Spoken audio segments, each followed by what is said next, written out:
Airstrikes on Gaza by Israel, rocket attacks by Palestinians, the worst fighting between the sides in 4 years. A truce is in place, but for how long? And what's triggered this latest escalation? This is Inside Story.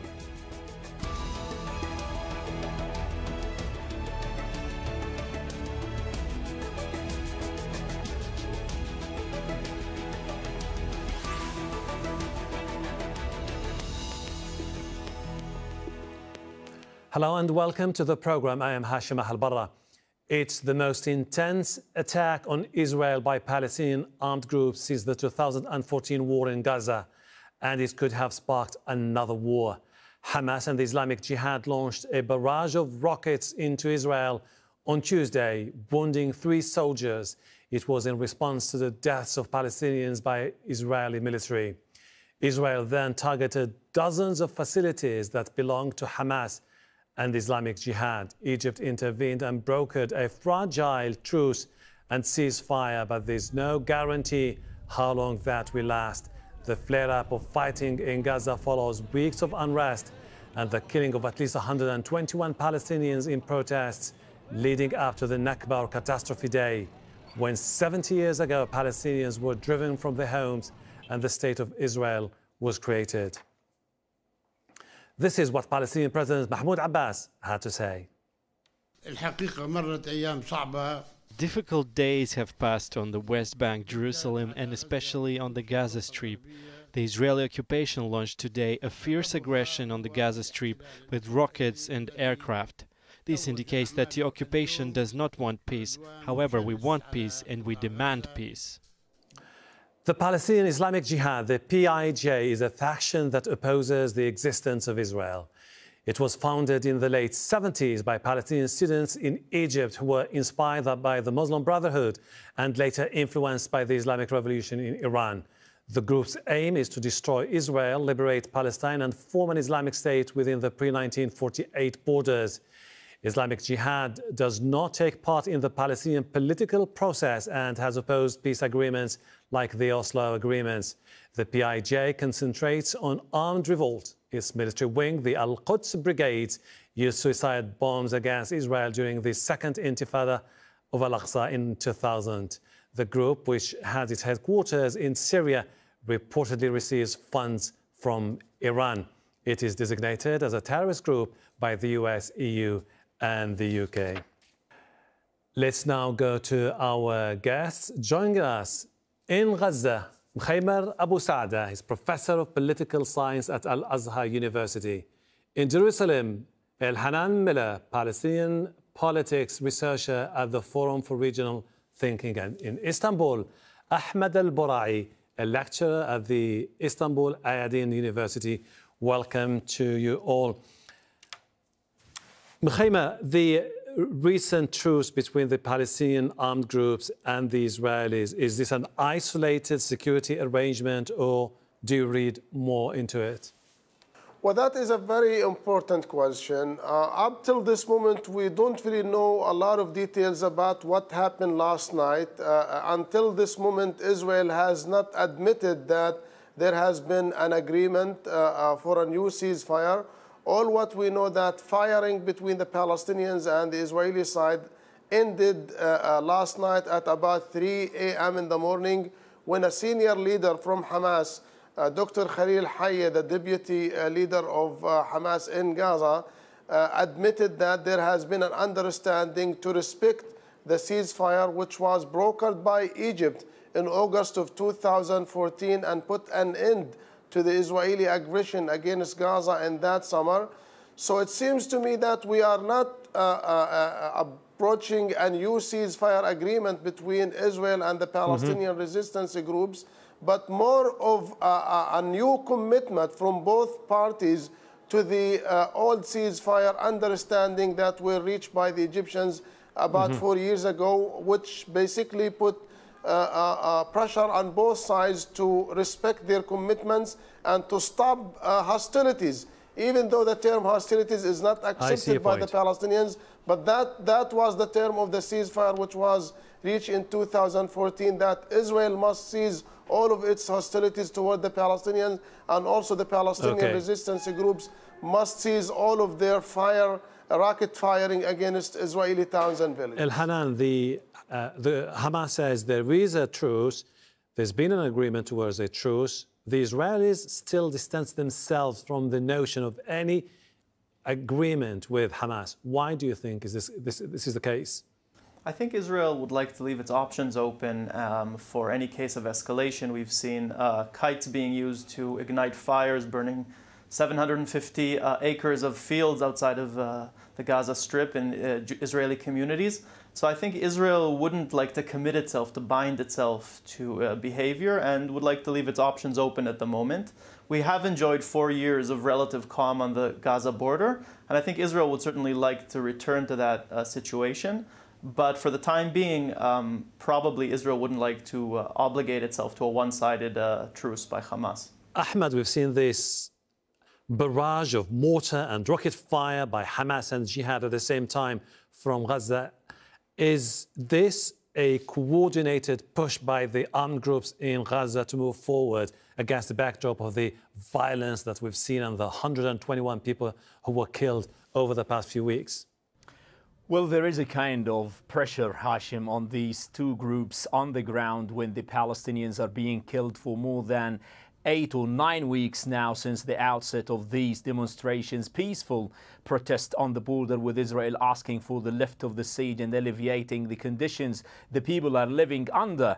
Now, the Israelis, by continuing these kind of aggression and violence, unilateral killing and committing a massacre against the people, these militant groups will find themselves in out of options. They only have to retaliate in order to maintain and sustain not the truce, but the deterrence formula, to keep the Israeli army away from going ahead with killing, especially their militants. And that is the new thing, because hundreds of people have been killed and wounded in the past few weeks. But now, because the Israelis are targeting their militants directly, these two groups found themselves obliged and forced to go ahead with a retaliatory step, taking these kind of measures to tell them that this is a snowball, and if you continue by your aggression, this doesn't mean that we don't need a violation or an escalation in terms of the the clashes, the tit-for-tat operations. But on the other hand, we cannot just keep silent while you're going on with the aggression. Of course, this is going to have dire ramifications on the people on the ground, because in any scenario, any war on the Gaza Strip will have catastrophic consequences on the people. All the sides, okay. Khaymer, I mean, the Egyptians seem to have stepped in, brokering this ceasefire. Are they likely to shape any future arrangements between the Israelis and the Palestinian factions operating in Gaza? Well, it's no secret that the Egyptians have always played this role whenever an eruption of violence between the Palestinian and Israel has happened. Let me remind your viewers that Egypt brokered a ceasefire when the war erupted in November 2012, and it was Egypt who brokered the latest ceasefire in August 2014, which was brought to attention yesterday again. And it also seems to me that there are an Egyptian efforts right now taken by the Egyptians to broker a long-term ceasefire, or what we call it a long-term hudna, or truce between Israel and the Palestinian resistance groups, mainly Hamas and the Islamic Jihad, in which both parties will respect their commitments to the ceasefire agreement, but also which will extend it for a long time in exchange for Israel to lift and ease its siege and blockade against the Gaza Strip, but also in return for Hamas will have to stop digging new tunnels between Gaza and Israel, and also will stop the improvement of its missile and rocket technology. But whether that new ceasefire will be implemented or will be reached anytime soon, that is the big question, because as long as there is no long ceasefire or no truce between the Palestinians and Israel, the non-violent protests, which started more than two months ago, will continue until June 5th at least, or until Israel put an end to its siege and blockade over the Gaza Strip. Elhanan, is it possible to talk about long-term arrangements, a truce, as long as the core issues are not addressed properly, particularly when it comes to the 12-year-long blockade imposed on Gaza? Well, I think when talking about core issues, we should first be honest about the sides to this conflict. Now, there aren't just Israel and the Palestinians, but in fact, there are three sides to this conflict, namely Israel, Hamas, and Fatah. Now, these two Palestinian governments are now engaged in a battle of mutual destruction. It's Mahmoud Abbas who demanded that Israel reduce Gaza's electricity by 40% last June. It's Mahmoud Abbas who stopped paying for patients to be treated in the West Bank. It's Mahmoud Abbas who stopped paying salaries for all civil servants in Gaza. So in order to reach an agreement with Hamas, Israel is in a dilemma. Israel, by accommodating Hamas, which I think, or the people of the Gaza Strip, which I believe it should do to some extent for humanitarian reasons, would be putting itself in direct conflict with Mahmoud Abbas, whose strategy is today to starve the Gaza Strip into submission and force Hamas to capitulate and return all of its authorities, security authority, to the Palestinian government. So Israel now needs to choose between siding with the government of Hamas, which is committed to its destruction, over the side of Mahmoud Abbas, which works and coordinates on security and assures Israel's security in the West Bank. That's a serious dilemma, which I think the viewers should appreciate. Okay, we'll definitely have to talk a little bit in detail about that political divide between the two factions. Ahmed, is it, as Elhanan is basically saying, the problem lies in the political divide between Hamas and Fatah? Well, to be honest, this is like the very easy pretext to use. The dilemma is, in fact, the Israeli occupation. It's not the Hamas and Fatah split. With all due respect, this is what the Israeli side is always using, this obsolete, outdated rhetoric and narrative. They always speak about this, but let's remind the viewers that Yasser Arafat was the founder of the Oslo Agreement, and he was besieged by the Israelis when he was the sole and only legitimate representative of the Palestinian people. And he was the partner of Rabin, the one who was killed by radical settlers in Israel. Please, just let me finish what I'm talking about. Then I'll go back to and you, the most important thing, Hashim, is the Israelis are now in a big ethical dilemma where it is the whole rugged state of Israel is being exposed to the international exposure, the scandal of the Israeli forces using this kind of excessive violence and force against civilians, where their Lieberman, the defense minister, is saying there is no innocent people inside the Gaza Strip. This is the democracy of Israel, the racist democracy of Israel, when they try to tell the people, look at what happened to the flotilla, to the ship that is trying to breach the siege on the Gaza Strip. Why they still going on with the siege on the Gaza Strip? Gaza Strip is still under the occupation, and the first sole responsible for that should be held accountable by the international community is the Israeli occupation. I get your point. Let's give a chance to Elhanan to respond. Go ahead, Elhanan. Let me be clear. I think that Israel's government has been unimaginative and maybe even lazy in finding solutions to Gaza's situation. It should improve Gaza's infrastructure and electricity. It should expand the fishing. It should expand the fishing. Please give some examples. Yes, I am. This is their right. This is people like it should allow people's right. It should allow Gaza's just grant citizens to work in Israel and expand the permit regime of allowing permits in Israel. Having said that, let's not pretend that this is Israel's responsibility alone. There is a strategy by the Palestinian Authority, which works closely with Israel, to force Hamas to give up authorities. There's a coordinated effort now by Egypt and the Palestinian Authority and Israel to put pressure on Hamas. Now, Israel needs to choose whether it sides with its Arab allies in the form of Egypt and Mahmoud Abbas, or whether it defends its own security concerns on the Gaza border, whether there is even someone in the Gaza side in Hamas who's willing to reach understandings with Israel. Only a few weeks ago, Ismail Haniyeh said that they want to cause Israel a new Nakba, a new catastrophe. He said that on the day of the Nakba memorial. So Israel is really here facing a hard choice. It wants to improve conditions in Gaza. It realizes that Gaza's humanitarian crisis has difficult repercussions not only on Gaza but also on Israel.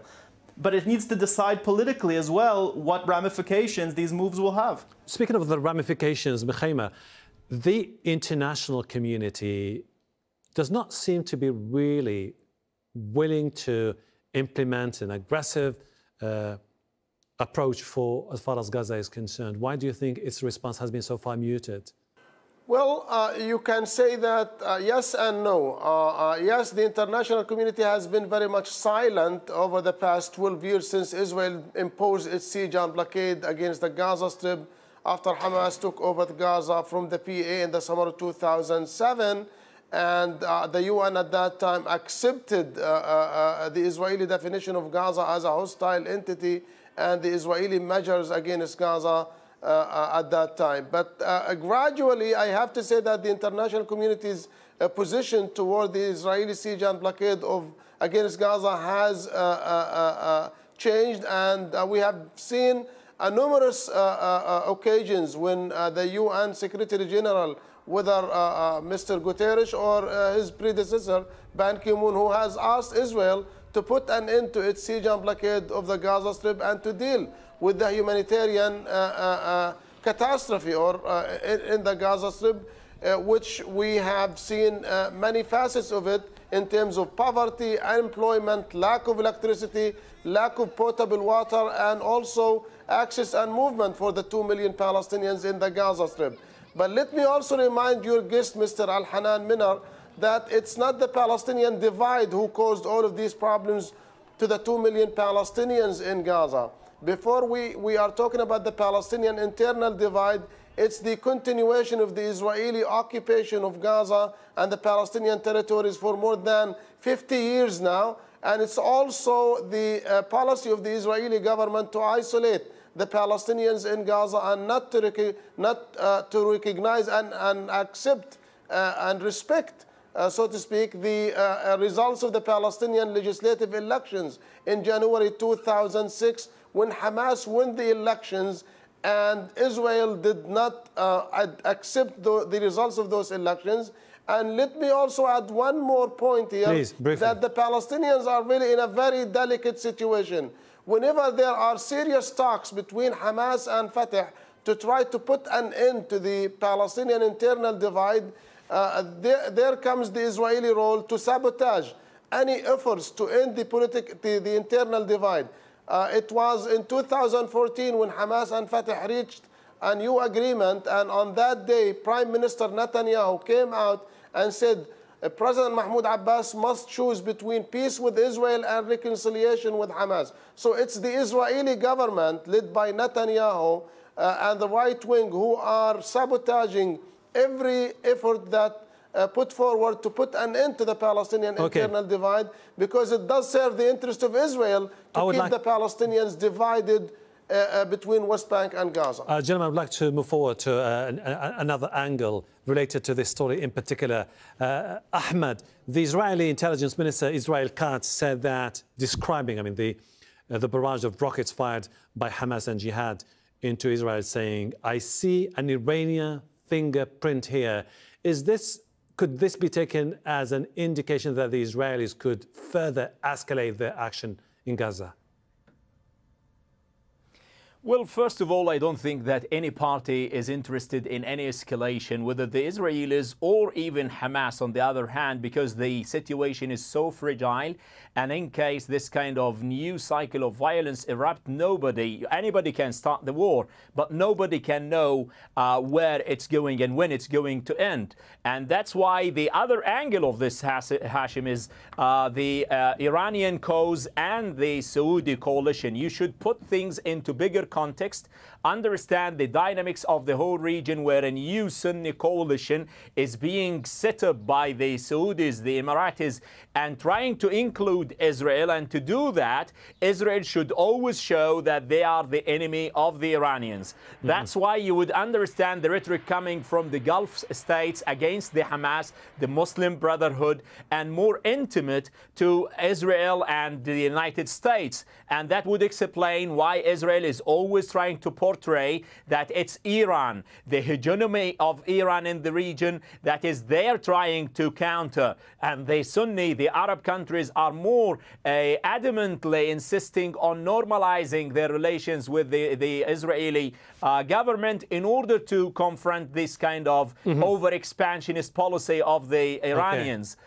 But on the other hand, Hamas and the Islamic Jihad and the other factions on the ground, they do have a kind of responsibility to keep these kind of formulas on the ground, like to keep the truce, the de facto status. But on the other hand, they're peacefully working with the people in a peaceful demonstration to expose the hypocrisy of the international community, the inaction of the United Nations, and also the Arab world, the Arab League, that they're unable even to condemn now, and trying to offer the other friends like something to work on, like Turkey. Okay.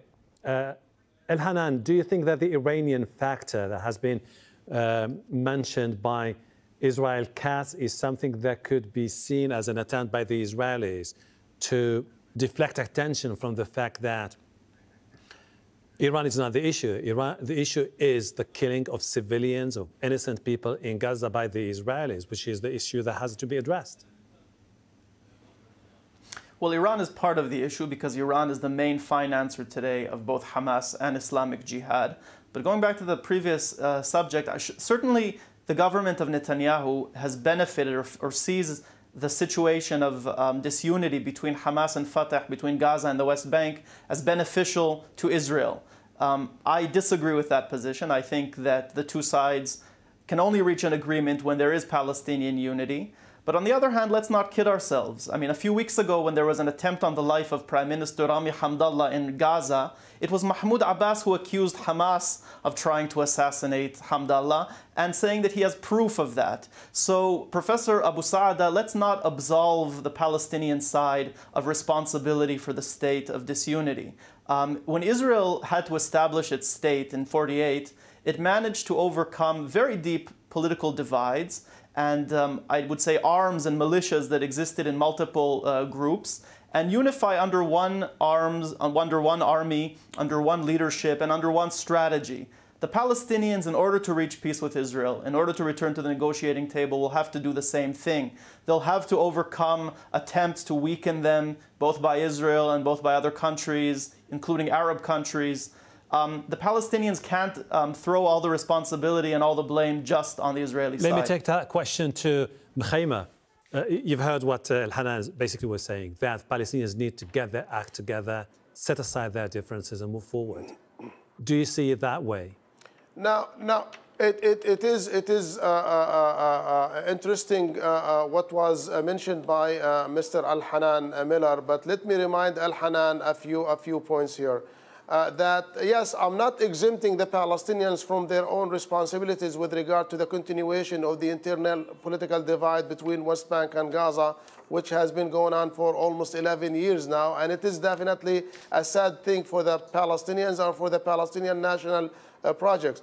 But let me remind Mr. El-Hanan Miller that it was Israel who encouraged the Palestinians to clash out between Hamas and Fatah when Israel decided to disengage from the Gaza Strip in the summer of 2005 without negotiating this Israeli withdrawal from Gaza Strip with the Palestinian Authority, which was the address for the Palestinian people.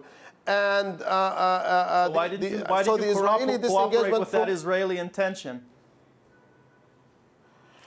Well, that, as I mentioned to you, I'm not exempting the Palestinians from going, whether directly or not directly, with these Israeli interests. But let me also add that the Palestinians have been trying for many years now to put an end to it. But it's Israel who is sabotaging. Thank you very much. Thank you, Makhaymar Abu Saada, Elhanan Miller, and Ahmed Al Burai. I really appreciate your time. Thank you. But unfortunately, we're running out of time for the show today.